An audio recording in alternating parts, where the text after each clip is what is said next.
দাস, সঙ্গে রয়েছে আমি অনুষ্কা। আমাদের শো হ্যান্ডস আপ, আর আজকে হ্যান্ডস আপের একটি বিশেষ পর্ব।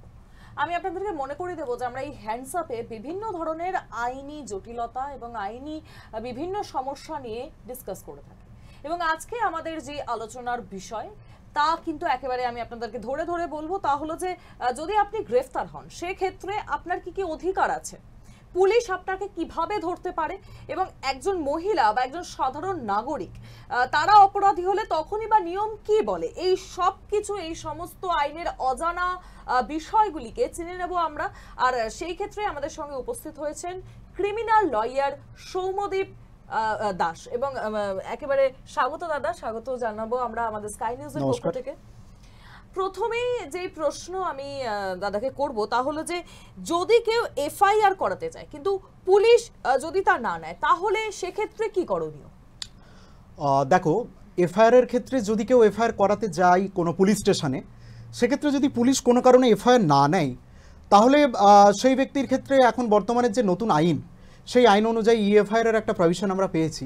এবং যদি কোনো কারণে আমরা দেখেছি যে পুলিশ স্টেশনে গিয়ে সেই ব্যক্তি এফআইআর করাতে চায় কিন্তু পুলিশ এফআইআর না নেয়, সেই ক্ষেত্রেও আমাদের কাছে সুপারিনটেন্ডেন্ট অফ পুলিশ এর কাছে আমরা ডাইরেক্টলি যে রিকোয়েস্ট করতে পারি বা অভিযোগ জানাতে পারি যে ওই সংশ্লিষ্ট থানাতে আমি এফআইআরের জন্য গিয়েছিলাম কিন্তু সেই থানা আমার এফআইআর নেয়নি বা আমাকে রিজেক্ট করেছে। সেক্ষেত্রে সেই সুপারিনটেন্ডেন্ট অফ পুলিশ যদি মনে করে বা সে যদি ডাইরেকশন দেয়, তাহলে সেক্ষেত্রে পুলিশ এফআইআর নেয়। সেক্ষেত্রেও যদি ডাইরেকশনের পর পুলিশ এফআইআর না নেয়, তাহলে আমরা এটা দেখেছি যে আমাদের যে পুরনো আইন, আমাদের যে পুরনো সিআরপিসি আইন ছিল, সেখানের যে 156 যে ক্লজ 3 ছিল, আমরা সেটাতে দেখেছিলাম যে ডাইরেক্টলি এটা জুডিশিয়াল ম্যাজিস্ট্রেটের থ্রু এফআইআর করার একটা প্রভিশন ওখানে দেওয়া ছিল। এখন আমরা নতুন আইন যে বিএনএসএস, সেখানে আমরা 175 ক্লজ 3 এর আন্ডারে আমরা যে জুডিশিয়াল ম্যাজিস্ট্রেট তার কাছে আমরা ডাইরেক্টলি এর অভিযোগ জানাতে পারি এবং জুডিশিয়াল ম্যাজিস্ট্রেটের থ্রু আমরা এফআইআর করাতে পারি। সেক্ষেত্রে জুডিশিয়াল ম্যাজিস্ট্রেট পুলিশকে ডাইরেকশন দিয়ে এফআইআর লজ করার, এবং এক্ষেত্রে এফআইআর হতে বাধ্য, এবং সেটাও না হলে সেটা কন্টেম্পটের গ্রাউন্ড হয়ে যায় কোর্টকে। একেবারে এরপরে যে প্রশ্নে আসবো তা হলো, এই যে আপনি আগের আইন বললেন, এই আগের আইন এবং বর্তমান আইনের মধ্যে পার্থক্যটা কোথায়? দেখুন অনুষ্কাদি, অ্যাকচুয়ালি যদি এ বিষয়ে বলতেই হয় তাহলে বলবো আমি যে same water comes in a new bottle. অর্থাৎ আগের আইন এবং নতুন আইনের খুব বেশি বিশাল ফারাক যে হয়েছে এমনটা নয়, সেই খোলসটা শুধু তার খোল নলছেটা একটু পাল্টেছে, এটুকুনি। অ্যাকচুয়ালি আমাদের ক্ষেত্রে একটু অসুবিধা হচ্ছে যে আগের আমরা যে সেকশন যেভাবে যা পড়েছি সেগুলো একটু উলটপালট হয়ে গেছে। হ্যাঁ, কিছু জায়গায় অবশ্যই নতুন কিছু জিনিস আমরা নোটিস করছি, সেগুলো এসেছে, কিন্তু বিশাল কিছু আমূল পরিবর্তন আমরা দেখছি না।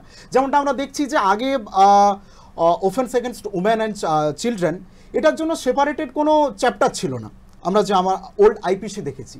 কিন্তু এখন যে নতুন বিএনএস, সেটাতে আমরা দেখতে পাচ্ছি যে এটার জন্য একটা সেপারেট আলাদা চ্যাপ্টার করা হয়েছে। 1, 2, আমরা যেটা নোটিস করছি যে এক্ষেত্রে আগের আইনে আমরা দেখেছি, যেটা নিয়ে বেসিক্যালি আমরা আগের দিন আলোচনা করেছি, দীর্ঘসূত্রিতা। আমরা দেখতে পাচ্ছি যে নতুন আইনের যে বিএনএসএস, সেইখানে কিন্তু স্পেসিফিক্যালি 45টা সেকশন, 45 সেকশনের উপর জোর দিয়ে বলা হয়েছে, এবং সেখানে স্পিডি ট্রায়ালের উপর জোর দেওয়া হয়েছে। এটা নতুন আইনে এসেছে। 3 নম্বর আমরা নোটিস করছি যে কিছু কিছু যেগুলো লেস সিরিয়াস ইন নেচার যে সমস্ত অফেন্স, সেগুলোর ক্ষেত্রে আমরা দেখতে পাচ্ছি যে সেগুলোর ক্ষেত্রে পানিশমেন্ট হিসেবে আমরা এমনি জানি যে জেলও ওভারবার্ডেন হয়ে যাচ্ছে। সেক্ষেত্রে যদি ছোটোখাটো সাজায় তাকে ফ্রি অফ কস্টে সোশ্যাল ওয়ার্ক করিয়ে নেওয়া যায়, সেটাও এক প্রকার সাজা, তো সেটা এসেছে। এছাড়া আমরা দেখতে পাচ্ছি যে চেঞ্জ বলতে স্পেসিফিক্যালি ডিজিটালাইজেশন, মানে এই যে মানুষ আধুনিক হচ্ছে তার সাথে সাথে যে আমাদের বিচার ব্যবস্থা সেটাও আধুনিকীকরণ, সেটার জন্য আমরা দেখতে পাচ্ছি ইএফআইআর এসেছে, যোগ হয়েছে। আমরা দেখতে পাচ্ছি ডিজিটাল হিয়ারিং এখন হচ্ছে, ভার্চুয়াল হিয়ারিং যেটাকে আমরা বলছি, এবং আমরা দেখতে পাচ্ছি উইটনেসের ক্ষেত্রেও বিভিন্ন ক্ষেত্রে আরও বেশি করে ডিজিটাল যে এভিডেন্স বা সেগুলোর গ্রহণযোগ্যতা আরও বেশি করে বাড়ছে। এছাড়া পরিবর্তন বলতে আমরা দেখতে পাচ্ছি নতুন আইনে স্পেসিফিক্যালি আগে যেটা আমরা দেখতাম সেটার সঙ্গে কিছু কিছু জায়গায় ফারাক বলতে আমরা এটা আগের দিন উইটনেসকে ভয় দেখানো নিয়ে আলোচনা করেছি, সেটাও নতুন আইনে আমরা দেখতে পাচ্ছি যে উইটনেস প্রোটেকশন বিল বা স্কিম, এটা নিয়ে আসা হয়েছে নতুন আইনে। এবং এই নতুন আইনে আরও একটা পরিবর্তন আমরা যেটা অ্যানালাইসিস করে দেখেছি, যেটা আমরা নোটিস করছি যে ভিকটিম, সে যদি মনে করে 90 দিনের মধ্যে তার তদন্তের যে অগ্রগতি, সেটা স্ট্যাটাস কি, সে প্রশ্ন করতে পারে। তো এই বেসিক্যালি এই চেঞ্জেসগুলো আমরা পুরনো যে আইন এবং নতুন আইনের মধ্যে আমরা অ্যাডিশনালি আমরা পেয়েছি। এবং এই যে বললাম যে এই নতুন জিনিসগুলো স্পেসিফিক্যালি ডিজিটালাইজেশন, এটা একটা নতুন আইনে স্পেসিফিক্যালি এটার উপর জোর দেওয়া হয়েছে। একেবারে এরপরে যেখানে আসবো তাহলে যে এই যে আমরা শুনে থাকি জিরো এফআইআর, এই বিষয়টি একটু যদি একেবারে স্পষ্টভাবে বলে দেন। হ্যাঁ, একদম। জিরো এফআইআর বিষয়টা হচ্ছে আমি যেটা বললাম, জিরো এফআইআর আমাদের যে আগের ক্রিমিনাল ল, সেখানে স্পেসিফিক্যালি আমরা জিরো এফআইআর এর উপর কোনো কোডিফাইড সেকশন পাইনি। হ্যাঁ, আমাদের কাছে ডেফিনেটলি কিছু কেস ল ছিল, কিছু জাজমেন্ট ছিল, তার উপর বেশ করে আমাদের কাছে জিরো এফআইআর লজ করার প্রভিশন ছিল। কিন্তু আমরা দেখতে পাচ্ছি নতুন যে আইন, সেখানে জিরো এফআইআরটাকে স্পেসিফিক্যালি কোডিফাইড করে নিয়ে আসা হয়েছে। জিরো এফআইআর বলতে মনে করো অনুষ্কাদি তুমি গোয়াতে ঘুরতে গিয়েছো, অত দূর না, তুমি মনে করো পাশের রাজ্য ওড়িশাতে ঘুরতে গিয়েছো, সেখানে তোমার সাথে কোনো ঘটনা ঘটলো, তো তুমি সেখানে কমফোর্টেবল নয় যে ওই জায়গায় পুলিশ তোমার এফআইআর নেয়নি কোনো কারণে, বা তুমি কোনো কারণে কমফোর্টেবল হলে না ওখানে তুমি এফআইআরটা করাবে, তুমি আবার ফিরে এসে তোমার যে জুরিসডিকশন, তুমি সেখানে ওই এফআইআরটাকে আন্ডার জিরো এফআইআর লজ করতে পারো। ওটা ওখান থেকে ট্রান্সফার হয়ে যে কনসার্ন যে থানা, সেখানে ওটা লিস্টেড হয়ে ওটা আবার রেগুলার এফআইআর হিসেবে রেকগনাইজ করা হবে। এটাই জিরো এফআইআর এর সুবিধে। মানে মানুষ জানে না, অনেক ক্ষেত্রে মানুষ আগে যেটা দেখতাম আমরা, বা এখনও কিছু ক্ষেত্রে দেখে থাকি, অনেক সময় মানুষ কোনো একটা রাস্তায় কোনো স্পেসিফিক্যালি পথে কোনো সমস্যার সম্মুখীন হয়েছে, সেক্ষেত্রে মানুষকে একটার পর একটা থানা দৌড়তে হয়েছে, ও বলেছে আমার জুরিসডিকশন নয়, সে বলেছে আমার জুরিসডিকশন নয়। কিন্তু জিরো এফআইআর এটা একটা দারুণ জিনিস, এবং এটার পর আমরা দেখেছি যে কোনো জায়গায় ওই এফআইআরটা করলে সেটার যে কনসার্ন থানা, সেখানে ওই এফআইআরটাকে ট্রান্সফার করানো যায়। একেবারে এটি অত্যন্ত গুরুত্বপূর্ণ একটি বিষয় যে জিরো এফআইআর এর কথা, এটা অবশ্যই মানুষের খুবই মনে রাখা দরকার, এবং এই যে আইন সম্পর্কে সচেতন থাকাটা কিন্তু প্রত্যেকটা নাগরিকেরই উচিত। এরপরে যে বিষয় নিয়ে আলোচনা করব তা হলো মৃত্যুকালীন জবানবন্দি। আমরা জেনে থাকি যে মৃত্যুকালীন জবানবন্দি সেটিকেই সর্বোচ্চ বলে ধরা হয়। এই বিষয়ে আমি আসবো সমুদার কাছে। সমুদা, এই বিষয়টি কি এর প্রয়োজনীয়তা বা এর কতটা প্রভাব রয়েছে? বেসিক্যালি মৃত্যুকালীন জবানবন্দি বা ডাইং ডিক্লেয়ারেশন নিয়ে যদি আমাদের একটা কথা বলতেই হয়, তাহলে বলবো এফআইআর এর ক্ষেত্রে কিন্তু আমরা সবসময় দেখেছি কোর্টের এই বিষয়ে বিভিন্ন অবজারভেশন আছে, এবং আমরা যেটা দেখে থাকি এটা বলা হয় যে FIR is not a encyclopedia. But dying declaration বা মৃত্যুকালীন জবানবন্দির ক্ষেত্রে আমরা দেখে থাকি এটাকে কিন্তু কোর্ট সাবস্ট্যান্টিভ এভিডেন্স হিসেবে গ্রহণ করে। ডাইং ডিক্লেয়ারেশন কেন করে? কারণ একটা ম্যাক্সিম আছে, যেটা বেসিক্যালি ইংলিশ ট্রান্সলেট করলে এটা দাঁড়ায়, a man can't lie to his almighty, to his maker, and she never want to meet with a lie of his mouth. অর্থাৎ একটা মানুষ মৃত্যুকালীন অবস্থায় সে যখন তাকে যে সৃষ্টিকর্তা বানিয়েছে তারপর সে দেখা করবে, সে কিন্তু ওই সময় তার মুখে মিথ্যে কথাটা দিয়ে সে তার উপরওয়ালা যে তাকে বানিয়েছে তার সঙ্গে দেখা করতে যায় না, সর্বশক্তিমানের সঙ্গে। সেই জন্য এটাকে আমরা একটা সাবস্ট্যান্টিয়াল এভিডেন্স হিসেবে কোর্টের কাছে এটা গ্রহণযোগ্য। That's it. আচ্ছা, তো এরপরে যে বিষয়ে আলোচনা করব তা হলো যে এই যে এত ঘটনা ঘটছে, সেক্ষেত্রে পুলিশ কি চাইলে ইচ্ছে মতন কাউকে গ্রেফতার করতে পারে? বা আমি যদি বলি যে গ্রেফতারির পরে 24 ঘন্টারও বেশি সময় কি পুলিশের কাস্টাডিতে রাখার কোনো অনুমতি দেওয়া রয়েছে, এমনটা কি হয়? একদমই নয়। এ বিষয়ে আমি বলবো 24 ঘন্টার মধ্যে পুলিশকে প্রোডাকশন করা কোর্টে ম্যান্ডেটরি, এবং এই নিয়ে রিসেন্টলি সুপ্রিম কোর্টের আরও একটা রিমার্কেবল আমরা জাজমেন্ট দেখতে পাচ্ছি, Vian Kumar versus state of Haryana. একদম রিসেন্ট আমরা লেটেস্ট জাজমেন্ট, এটা নিয়ে আলোচনা করতে গেলে আবার একটা আমরা ডেফিনেটলি পরবর্তীতে করব। তো এটাতেও আমরা দেখতে পাচ্ছি, এবং এর আগেও আমরা বিভিন্ন ক্ষেত্রে দেখেছি, বিভিন্ন গাইডলাইন্সের ক্ষেত্রে দেখেছি, এটা ম্যান্ডেটরি অনুষ্কারী। যদি পুলিশ কাউকে গ্রেপ্তার করে, সেক্ষেত্রে গ্রেপ্তারির 24 ঘন্টার মধ্যে তাকে ওই সংশ্লিষ্ট ম্যাজিস্ট্রেটের কাছে, জুডিশিয়াল ম্যাজিস্ট্রেটের কাছে পেশ করা, এটা কিন্তু ভীষণ ইম্পর্টেন্ট। এবং শুধু তাই নয়, যে সময় তাকে ম্যাজিস্ট্রেটের কাছে পেশ করা হচ্ছে, ম্যাজিস্ট্রেটকেও ঠিক ওই সময়ের এবং ওই টাইমটা ওটা মেনশন করে রাখা ভীষণভাবে জরুরি। একেবারে এই আলোচনায় তো আমরা আবারও ফিরবো, যে বিষয় নিয়ে আমরা কথা বলছি সেই বিষয়ে আমাদের কথা হবে। তবে এখন ছোট্ট একটি বিরতি নেব, ফিরছি বিরতির পর। দেখতে থাকুন স্কাই নিউজ বাংলা। এই অনুষ্ঠানটি নিবেদন করলেন Arin media and entertainment private limited, mydigitech.in, indiabricks.in, advodunia.com, Dawat-e Kashmir, Adicon management private limited. স্বপ্নের বাড়ির সন্ধান করছেন? ব্রোকারের সঙ্গে ঘুরতে ঘুরতে ক্লান্ত? চিন্তা নেই, এবার একটা ক্লিকেই মিলবে আপনার স্বপ্নের বাসস্থান। আপনাদের স্বপ্নের বাসস্থানকে আপনার হাতের মুঠোয় নিয়ে এসেছে ইন্ডিয়া ব্রিক্স। ভিজিট করুন আমাদের ওয়েবসাইট www.indiabricks.in এ আর পেয়ে যান আপনার স্বপ্নের ঠিকানা। বিস্তারিত জানতে যোগাযোগ করুন 9831904288 এই নম্বরে। ইন্ডিয়া ব্রিক্স, আপনার স্বপ্ন পূরণের চাবিকাঠি। প্রতারণার শিকার হয়েছেন, বুঝতে পারছেন না কি করবেন, কোথায় যাবেন, আইনি জটিলতায় হয়রানির সম্মুখীন? চিন্তা নেই, যে কোনো আইনি জটিলতার সমাধান এক ক্লিকে। ফৌজদারি হোক বা সিভিল অথবা কর্পোরেট আইনি জটিলতা, যে কোনো জটিলতা কাটাতে যোগাযোগ করুন অ্যাডভো দুনিয়ার সঙ্গে। অ্যাডভো দুনিয়া প্রশিক্ষণ অভিজ্ঞ আইনজীবীদের দ্বারা আপনার মুশকিল আসানের একমাত্র ঠিকানা। শুধু তাই নয়, এই ঠিকানায় পেয়ে যাবেন জিএসটি, ইনকাম ট্যাক্স ফাইলিং এর মতো ঝঞ্ঝাট থেকেও মুক্তি। আমাদের ওয়েবসাইট www.advodunia.com। আমাদের ফোন নাম্বার 9395849144। আর দেরি কেন? সমস্যা সমাধানের রাস্তা খুঁজতে এখনই যোগাযোগ করুন অ্যাডভো দুনিয়ার সঙ্গে। নিজস্ব ওয়েবসাইট তৈরি করতে চান? সোশ্যাল মিডিয়ায় ইনকাম করবেন কিভাবে ভাবছেন? পাবলিক রিলেশন নিয়ে রয়েছে দুশ্চিন্তা? চায়ের থেকে নয়, এই বিষয়ে জানতে যোগাযোগ করুন মাই ডিজিটেকে। মাই ডিজিটেক আপনার সাধ্যের মধ্যে আপনার ওয়েবসাইট গড়ে তুলবে আকর্ষণীয়, পাশাপাশি আপনার ডিজিটাল মার্কেটিং এর সমস্যাও করবে সমাধান। সহজ উপায়, সহজভাবে সাধ্যের মধ্যে সাজাবে আপনার স্বপ্নের ওয়েবসাইট। এছাড়াও যে কোনো পাবলিক রিলেশনের মতো বিষয়ের সমাধানও পাবেন একই ঠিকানায়। যোগাযোগ করুন মাই ডিজিটেক। আমাদের ওয়েবসাইট www.mydigitech.in বা যোগাযোগ করুন 6290349864 নম্বরে। বিনোদন থেকে বিজ্ঞাপন, মিউজিক ভিডিও থেকে ওয়েব সিরিজ, এন্টারটেইনমেন্ট জগতে এবার রেভলিউশন। নতুন মিউজিক ভিডিও এবং ওয়েব সিরিজের সম্ভার সাজিয়েছে অরিন মিডিয়া অ্যান্ড এন্টারটেইনমেন্ট। সংস্থার বিজ্ঞাপন তৈরিতেও অরিন মিডিয়ায় রয়েছে দক্ষ প্রোডাকশন টিম। ভিজিট করুন আমাদের social media page Arin media and entertainment.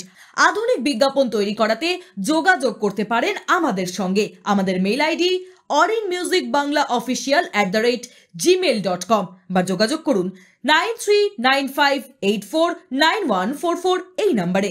Orin media and entertainment, world of wonder. Kashmiri wazwan thali, mutton rogan josh. কাশ্মীরের খাবার খেতে ইচ্ছে করছে?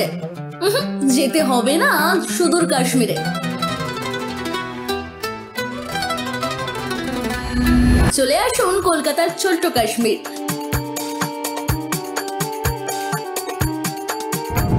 দাওয়াতে কাশ্মীরে।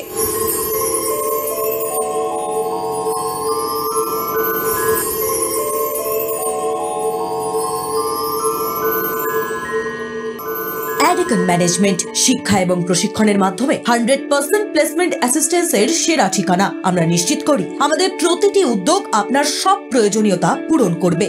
আমাদের কোর্সগুলি হলো business education course, banking finance management, investment banking course, corporate training. Adicon management, ignite your future.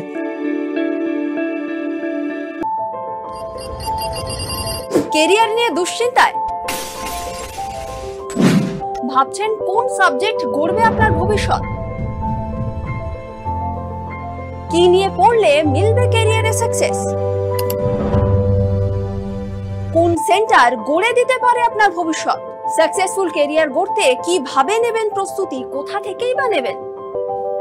সব উত্তর দেব আমি। আমার সঙ্গে দেখুন বৈঠক, প্রতি রবিবার ঠিক সন্ধ্যা 6টায়, শুধুমাত্র স্কাই নিউজ বাংলায়। বিশ্ব কূটনীতি গড়ে তোলে ইতিহাস, বিশ্ব দরবারে কোন চলে বাজিমাত।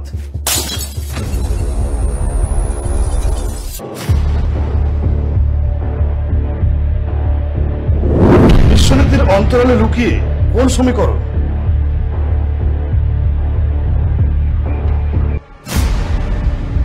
সহজ ভাষায় হবে কূটনীতির চুলচেরা বিশ্লেষণ, খোলামেলা সংলাপ, নির্ভরযোগ্য তথ্য এবং প্রভাবশালী বিশ্লেষণ।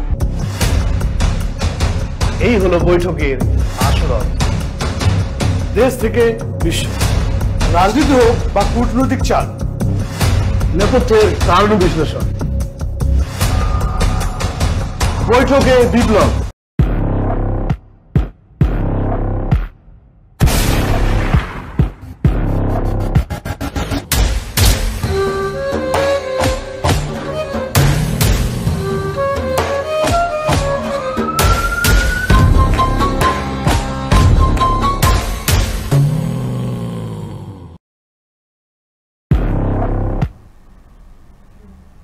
ফিরে এলাম বিরতির পর, আবারও ফিরবো আলোচনায়। আর এবার যে বিষয়টি আলোচনা করব সেটি ভীষণ গুরুত্বপূর্ণ একটি বিষয়, কারণ কি এখন বর্তমানে এই বিষয়ের নানা রকম খবর কিন্তু আমাদের কাছে উঠে আসে। তা হলো ওয়ার্ক প্লেস হ্যারাসমেন্ট। নানা রকমভাবে শুধুমাত্র কিন্তু মহিলারা নয়, পুরুষরাও কিন্তু এক্ষেত্রে ভীষণভাবে সমস্যায় পড়ে আমরা দেখেছি। এক্ষেত্রে আমি আসবো সোমদার কাছে। সোমদা, এই ধরনের যে হ্যারাসমেন্ট, এই ক্ষেত্রে করণীয় কি?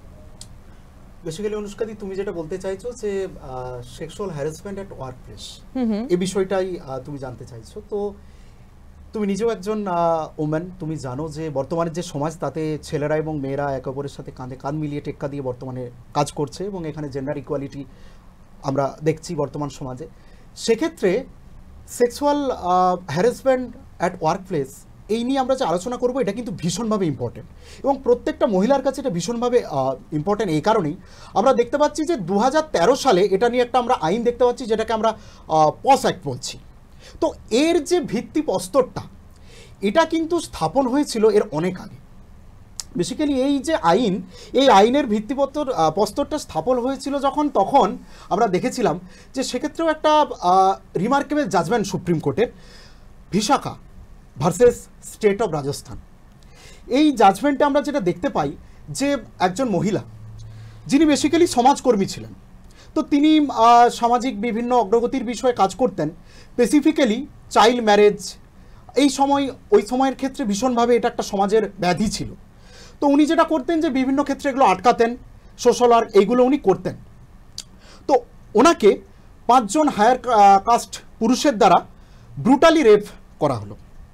তো সেই ঘটনা তো ডেফিনেটলি সেটা একটা ক্রিমিনাল কেস ফাইল হয়, কিন্তু সেটা নিয়েই আমরা দেখলাম যে বিভিন্ন এনজিও তারা সুপ্রিম কোর্টের দ্বারস্থ হলো under article 32 of Indian constitution, এবং জানতে চাইলো আন্ডার পিআইএল যে পাবলিক ইন্টারেস্ট লিটিগেশন করে জানতে চাইলো যে এই যে মহিলা যারা বিভিন্ন কাজে বিভিন্ন পেশায় কর্মরত, কারণ আমরা জানি যে আমাদের প্রফেশন প্র্যাকটিস করার প্রত্যেকে যে যার ব্যক্তিগত অধিকার আছে, তাহলে সেক্ষেত্রে এই যে মহিলারা বিভিন্ন কাজে বিভিন্ন পেশায় আছে, এক্ষেত্রে যদি মহিলারা এরকম কোনো সমস্যার সম্মুখীন হয়, তাহলে কি এক্ষেত্রে কোনো সুপ্রিম কোর্টের স্পেশাল কোনো আইন আছে এটার জন্য স্পেসিফিক্যালি আলাদা?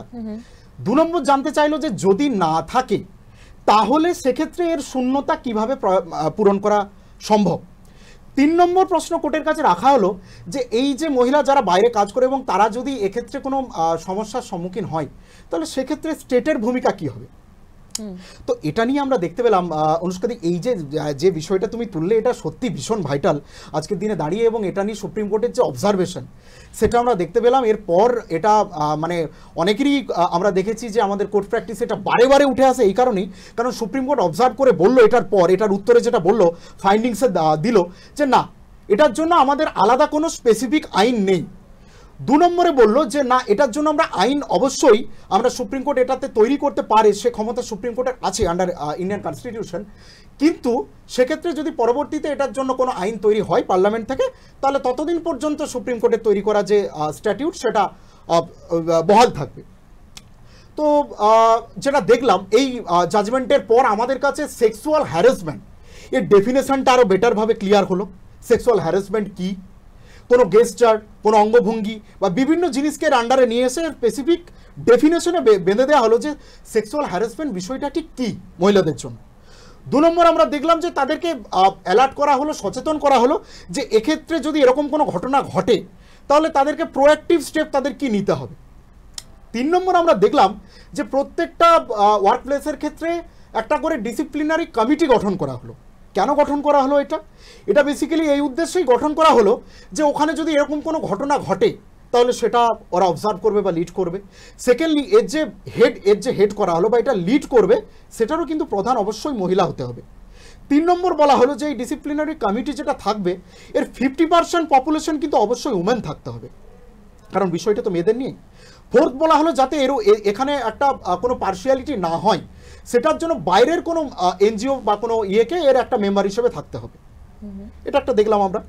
এবং তার পরবর্তীতে এগুলো যখন এই বিষয় নিয়ে আমরা সমাধানের দিকে এগোলাম এবং বিভিন্ন মামলা দেখলাম, বা এই জাজমেন্টে স্পেসিফিক্যালি বলা হলো এরই সাথে সাথে যে যদি এরকম কোনো ঘটনা ঘটে তাহলে যে মহিলা ভিকটিম সেক্ষেত্রে কিন্তু দরকার হলে প্রয়োজন পড়লে তার আইডেন্টিটি গোপন রাখতে হবে, এবং যদি প্রয়োজন পড়ে তাহলে কিন্তু তাকে কাজ থেকে বরখাস্ত করে দেবো বা তাড়িয়ে দেবো, এই প্রেশারটা তাকে দেওয়া যাবে না।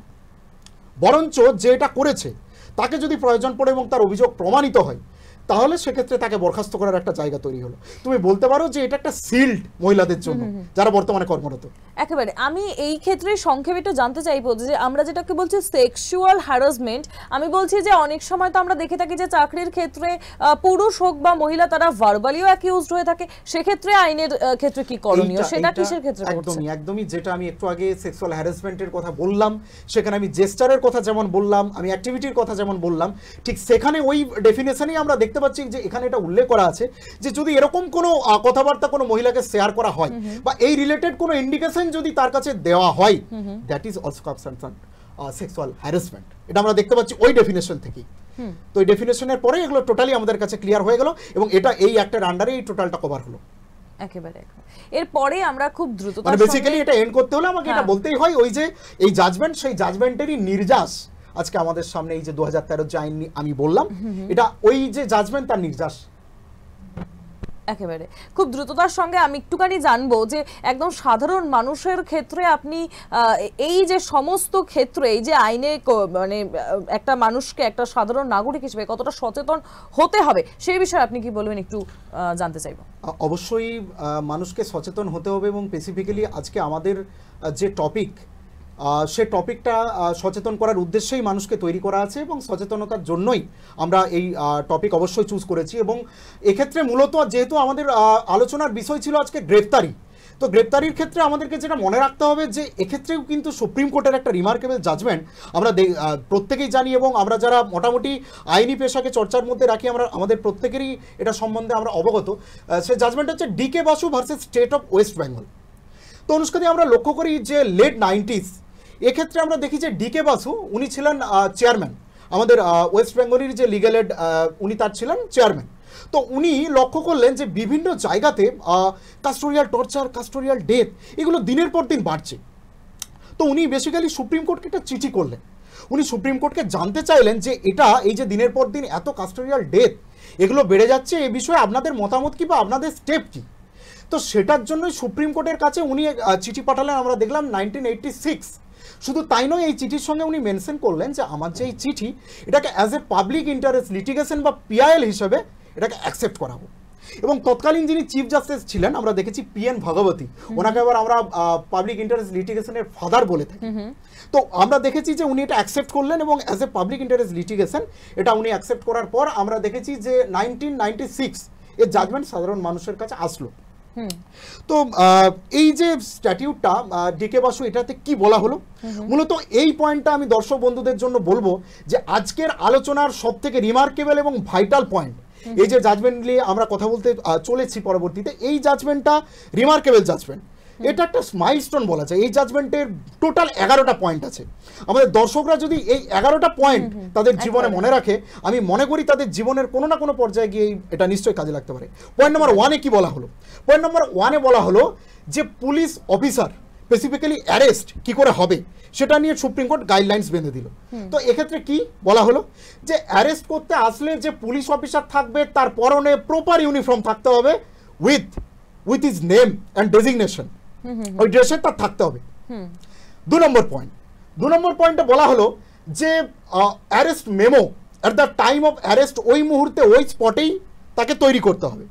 আমি একটুখানি কাটবো সৌম্যদা, তা হলো যে এই যে 11টা বিষয়, যে বিষয় সম্বন্ধে সৌম্যদীপদা কথা বলছেন, সেই বিষয়ে আমাদের একটা স্পেশাল শো অবশ্যই আপনাদের জন্য পরবর্তী জন্য আমরা একেবারে রেডি হয়ে রাখবো, একেবারে আপনাদের সামনে সেই শো তুলে ধরা হবে, যেখানে এই যে গোটা 11টা বিষয়, যেটি একজন সাধারণ নাগরিকের জানাটা ভীষণই গুরুত্বপূর্ণ। তবে এখনকার আলোচনা এ পর্যন্তই। আমাদের আলোচনা, আমাদের নতুন প্রশ্ন নিয়ে আমরা আবারও ফিরবো। দেখতে থাকুন স্কাই নিউজ বাংলা।